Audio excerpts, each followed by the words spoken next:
আপনাদেরকে বারবার বলেছি, এই কাঞ্চনপুর মাদ্রাসা বারবার স্মরণ করিয়ে দেওয়া হয়। মরহুম মাগফুর আহমদুল্লাহ হুজুর কিবলা রহমাতুল্লাহ আলাইহির প্রতিষ্ঠিত মাদ্রাসা। কি তাই তো নাকি যে ভুল বলছি?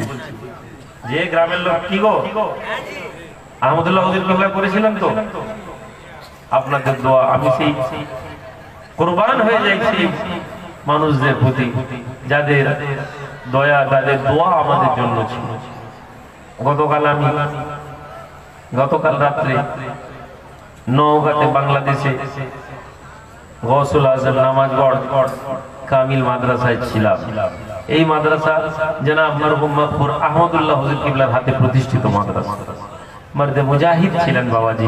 আমি মনে হয় বলেছি, আবার বলি, কালকে এই মাদ্রাসায় হাজার হাজার মানুষ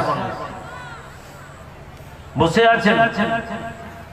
ওই মাদ্রাসার যিনি প্রিন্সিপাল, ওই মাদ্রাসার যিনি তৈরি করেছেন মেহনত করে, তার নাম হচ্ছে আব্দুল সত্তার দেবী বুড়ি। আল্লাহ তাকে হায়াত দারাজ করুন, হায়াতে তাইয়্যিবা দান করুন, আল্লাহুম্মা আমিন। এই মানুষ বলছেন, একদিন আমার এইখানে বাঁশ জঙ্গল ঝোপ ঝাড়ের মধ্যে চাঁচের চোঁচ দিয়ে টিনে দিয়ে মাদ্রাসা বানিয়েছে, একটা ছোট্ট মাদ্রাসা। পানি হয়ে গেছে, এত পানি হয়ে গেছে, জলসা বন্ধ। তোমার নানাকে আমি শুইয়েছি, শুইয়ে হুজুরের তক্তপোষের নিচে, পায়ের নিচে বসে হুজুরের পায়ে হাত দিয়ে পা টিপছি আর বলছে, হুজুর আমি আপনার এমন গুনাহগার উম্মত, এই আমি এমন হতভাগা মুরিদ, হুজুর আমি আপনাকে একটা ভালো ঘরেও রাখতে পারিনি। আমার এই ভাঙাচোরা মাদ্রাসা, এই মাদ্রাসায় আপনাকে দেখেছি। আহমদুল্লাহ হুজুর কিবলা রহমতুল্লাহ আলাইহি বলেছিলেন, আব্দুল সত্তার আমি আহমদুল্লাহ দোয়া করে যাচ্ছি, আমি আহমদুল্লাহ দোয়া করে যাচ্ছি, আল্লাহ তোর এখানে এত বড় বড় মাদ্রাসা বানাবেন, এত বড় বিল্ডিং হবে যে এখানে আলোয় আলোকিত করে দিবে। তখন কোথায় বাঁশ ঝাড়ের মধ্যে কথা বলছে, বাঁশ ঝাড়, লোকের ধান জমির ভেতরে শুয়ে আছেন, লণ্ঠন জ্বলছে, কারেন্টও নেই, ওইখানে বসে উনি এই বলছেন, এই দোয়া করছেন যে দেখবি বলে বলছেন, আমি আহমদুল্লাহ হয়তো সেদিন এখানে থাকবো না। ভাইরা, আল্লাহওয়ালা মানুষদের দোয়া আপনার তকদির হয়। আমি বলেছিলাম যে মাদ্রাসায় আপনারা ছেলে দেন, মাদ্রাসায় ছেলে দেন, কিন্তু এই ছেলেগুলোকে আমরা কি করি, ছেলেদেরকে কোথায় দিব আমরা ঠিক করতে পারি না। আমরা বড় মাদ্রাসা খুঁজি, বড় মাদ্রাসা দেখি। আসলে আমাদের উচিত ছিল মাদ্রাসা কেমন দেখা। আল্লাহর বান্দি জনাব বাইজিদ বুস্তামি রহমাতুল্লাহ আলাইহির মা যেমন মাদ্রাসা খুঁজেছিলেন। বাইজিদ বুস্তামি ছোটবেলায় ইতিম হয়ে গিয়েছিলেন, আব্বা দুনিয়া হারা হয়ে গিয়েছিলেন। বাইজিদ বুস্তামি রহমাতুল্লাহ আলাইহির মা মানুষের ঘরে কাজ করতেন, মেহনত করতেন, কিন্তু ছেলেকে নিয়ত করলেন, আল্লাহ আমার ছেলে যেন হাক্কানি আলেম এবং আল্লাহর ওলি হয়। জোরে বলুন সুবহানাল্লাহ। আমরা ছেলেকে বলি আমাদের ছেলে যেন আলেম হয়। আলেম হওয়ার জন্য আমরা বড় মাদ্রাসায় দিই। বড় বড় মাদ্রাসায় অনেক আলেম বেরিয়েছে বাবাজি। হে যুবকের দল, এই গ্রামের মানুষ, বড় বড় মাদ্রাসায় অনেক আলেম বেরিয়েছে। এই আলেমদের ওয়াজ, এই আলেমদের বক্তব্য, এই আলেমদের কথা আমরা দেখেছি, বড় আলেম।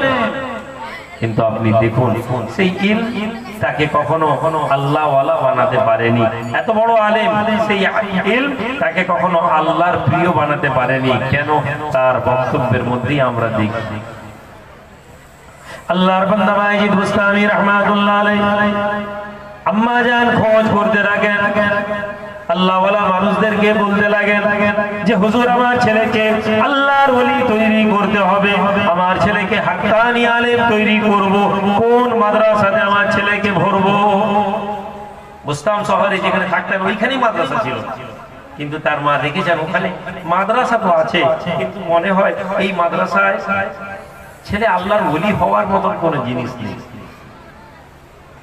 বড় আলেম তৈরি করতে চাই, আল্লাহর ওলি তৈরি করতে চাই। হযরত বাইজিদ বুস্তামি রাহমাতুল্লাহ আলাইহির মাকে একজন আল্লাহওয়ালা বললেন, শোনো শোনো, এখান থেকে কয়েক কোষ দূরে একজন আল্লাহওয়ালা মানুষ আছেন, তার মাদ্রাসায় তোমার ছেলেকে দিতে পারো, দেখো সেখানে তুমি যা চাইছো পেয়ে যেতে পারো। তাহলে আমরা আমাদের ছেলেদেরকে বড় আলেম না তৈরি করে আমাদের সর্বপ্রথম শর্ত যা, সেটা হচ্ছে মাদ্রাসা কোথায় আছে, যে মাদ্রাসার সাথে আল্লাহওয়ালাদের নিসবত জুড়ে আছে। আল্লাহওয়ালাদের নিসবতের মাদ্রাসা আপনার ছেলেদেরকে আল্লাহওয়ালা তৈরি করবে, আমলদার তৈরি করবে, আখলাকমান করবে। আমি এমন বড় বড় মাদ্রাসায় গেছি যেখানকার ছেলেদের ভাষা দেখলে আপনার মাথা খারাপ। ইলমের অহংকারে তারা টকবক করছে, ইলমের বড়াই তারা টকবক করছে, যেন মনে হয় তারা অনেক কিছু পেয়ে যাবে। আসলে তারা হারিয়ে যায়। কত বড় বড় আলেম হারিয়ে গেছে। আবার এমন আমি আলেমকে দেখেছি অনেক বড় আলেম হয়নি, কিন্তু আল্লাহ ওয়ালাদের সোহবতে খিদমতে তারা থেকেছে। আল্লাহ ওয়ালাদের মাদ্রাসা থেকে ছোট মতন আলেম হয়তো মাওলানা পাস করে বেরিয়েছে, কিন্তু জামানা তাদেরকে আল্লাহর ওলি বলে স্বীকৃতি দিয়েছে। জামানা তাদেরকে এমন ভাবে মেনে নিয়েছে যেভাবে আল্লাহ পাক তার নেক বান্দাদেরকে মানিয়ে দেন। বলুন সুবহানাল্লাহ। আল্লাহ ওয়ালা মানুষদেরকে দেখুন, কেননা এদের আখলাক আছে। হে আল্লাহর বান্দারা, যারা আপনারা গার্জিয়ান আছেন, আমি আপনাদেরকে বলি, পর্দার আড়ালে আমার মা বোনেরা যারা ছেলেদেরকে মাদ্রাসায় দেন, কেমন ভাবে আপনারা ছেলেদেরকে দিবেন। বাইজিদ বুস্তামির মা ছেলেকে গুটি গুটি পায়ে নিয়ে পৌঁছেছেন কোথায়? মাদ্রাসায়। আল্লাহওয়ালা মানুষ বসে আছেন, কি ব্যাপার মা? হুজুর আমার ছেলেকে এনেছি। কি ব্যাপার? হুজুর আমার ছেলেকে এনেছি। আমার ছেলে, আমি ইতিম, আমার বিধবা, আমার স্বামী নেই, আমার ছেলে ইতিম। হুজুর আপনার মাদ্রাসায় ভর্তি করে দেন। হুজুর আমি চাই আমার ছেলে আল্লাহর ওলি হয়ে যায়। না না, ছেলে বড় আলেমের দাবি করেননি, ছেলেকে আল্লাহর ওলি তৈরি করতে হবে। হুজুর বলছেন যে দেখেন মা, আল্লাহ ওলি হবে কিনা জানিনি, তবে আমি ছেলেকে তারবিয়ত দিয়ে দেব, আমি চেষ্টা করব সে যেন ভালো ছেলে তৈরি হয়। বাইজিদ বুস্তামির মা হুজুরকে বলছেন, হুজুর আমার আরেকটা অনুরোধ আছে। আল্লাহর বান্দা বাইজিদ বুস্তামি রাহমাতুল্লাহ আলাইহির মা বলতে লাগেন, হুজুর আমার বাইজিদ, ছোট্ট বাইজিদ আমাকে ছাড়া কখনো থাকেনি বাড়িতে। হুজুর এই ছেলে যদি মাদ্রাসায় থাকে হয়তো বলবে আমার মায়ের জন্য মন খারাপ করছে। হুজুর এই বাইজিদ চাইবে আমার সাথে দেখা করার জন্য, কিন্তু না হুজুর আমার বাইজিদকে আপনি ছুটি দেবেন না। যেদিন বাইজিদ আল্লাহর ওলি হয়ে যাবে, যেদিন বাইজিদ কামেল হয়ে যাবে, যেদিন বাইজিদের কামালিয়াত এসে যাবে, ওই দিন আপনি আমার বাইজিদকে ছুটি দেবেন। তার আগে বাইজিদ যেন ছুটি না পায়। আমি চাই না আমার বাইজিদ আমার সাথে দেখা করুক, আমি চাই আমার বাইজিদ কামালিয়াত নিয়ে আমার সাথে দেখা করুক। কি কুরবানি ছিল মায়েদের। আপনি মাদ্রাসায় আছেন, আমার মাদ্রাসায় আমরা চেষ্টা করি, এখন আর শিক্ষকরাও সত্যি কথা বলতে আর সেরকম ছেলে পড়াতে চান না, ভয় পান, ছড়ি নিয়ে বসতে ভয় পান। হুজুর কি মারবো, এখন মারলে এখন গার্জিয়ান এসে বলবে আমার ছেলেকে মেরে লাল করে দিয়েছেন, আমার ছেলেকে মেরে নীল করে দিয়েছেন, কি মারবো হুজুর। ছেলেরা ছেলের ঘরেকে ফোন করে দেয়, বাপ বলে আমার ছেলেকে বার করে নিব। আপনার কি মনে হয় আপনার ছেলের সাথে আপনার ওস্তাদের কি ঝগড়া? আপনি যদি বাইজিদের মতন মায়ের মতন হতেন, বাইজিদ বুস্তামি রাহমাতুল্লাহ আলাইহির ভাবনা যদি তার পরিবারের মতন ভাবতেন, তাহলে আপনি দেখতেন আপনার ছেলে শুধু আলেম নয় আল্লাহর ওলি হয়ে যেত। আপনি এসে 3 দিন পরে বলছেন হুজুর আজকে চাচতো বোনের বিয়ে আছে, একটু ছেড়ে দেন। 2 দিনের জন্য হুজুর যাবো, একদম কথা দিয়ে নিয়ে যাচ্ছি, 7 দিন ছেলে আসেনি।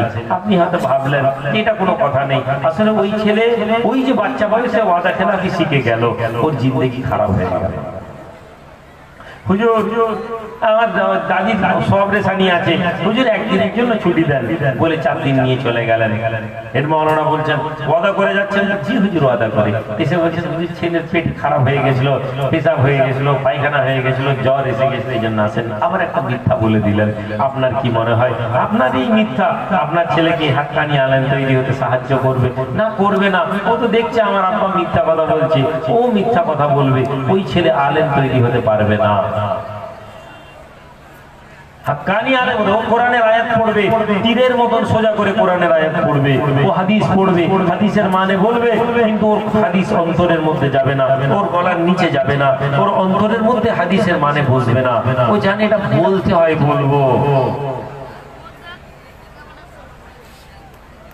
বাইজিদ বুস্তামি হুজুর বললেন ঠিক আছে মা, আপনি যান, আমি দেখছি। বাইজিদ ছোট ছেলে, কিন্তু আল্লাহওয়ালা যারা আল্লাহ যাদেরকে কবুল করেন তাদের তো কথাই আলাদা। ছোট্ট বাইজিদ পড়ে, মন দিয়ে পড়ে। ইতিম বাইজিদ, বাপ নেই, সে জানে আমার মা কষ্ট করে আমাকে মানুষ করছে, সে পড়ে। হঠাৎ